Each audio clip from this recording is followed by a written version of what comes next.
Everyone, good morning সবাইকে। দেখতে পাচ্ছ এখানে পুচুকে নিয়ে আমি সাইকেলে করে, মানে আমি বর্ধমান যাবো বলে রেডি হয়ে বেরোচ্ছি, আর ওকে সাইকেলে চাপতে হবে। আর সাইকেলে চাপলে ও এখন কারুর কাছকে যাবে না, শুধু ওর মজাটা দেখো।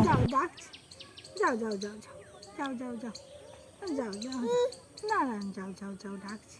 তারপর আমি ইউনিভার্সিটি চলে এসেছি। আজকে আমাদের মার্কশিট দেওয়ার আর কি ডেট ছিল, দিয়ে এখানে এসে দাঁড়িয়ে আছি লাইন দিয়ে, তো পুরো জীবনটা শেষ হয়ে গেল। পরে আমাদেরকে এরকম একটা ক্লাসরুমে নিয়ে এসে বস করাই, বড় রুমটা অবশ্য। আর এই কলেজে এতদিন পড়ছি আমি এসি দেখি নাই, এবার এসি দেখলাম। তারপরে এই বর্ধমান ইউনিভার্সিটির নিউ তোমার রেজিস্ট্রেশন কার্ড, আর এই এসিগুলো চলছে, আগে চলতো না। তারপর খাওয়া দাওয়া করে কলেজ থেকে আমি বেরিয়েও পড়েছি। এদিকে বাস স্ট্যান্ডে বাস দাঁড়ানোর জন্য দাঁড়িয়েছিলাম, বাসও চলে এসেছে। এবার বাসে করে আমরা ভুঁ করে চলে যাব। তারপরে দেখলাম পেয়ারা মাখা এলো, খিদে পেয়েছিল খুব জোরে, তাই ভাবলাম পেয়ারা মাখাটাই খাই। চলো তোমরা দেখো ব্লগটা কেমন লাগলো। পেয়ারা মাখা খেতে খেতে আমি বাড়ি চলে যাই।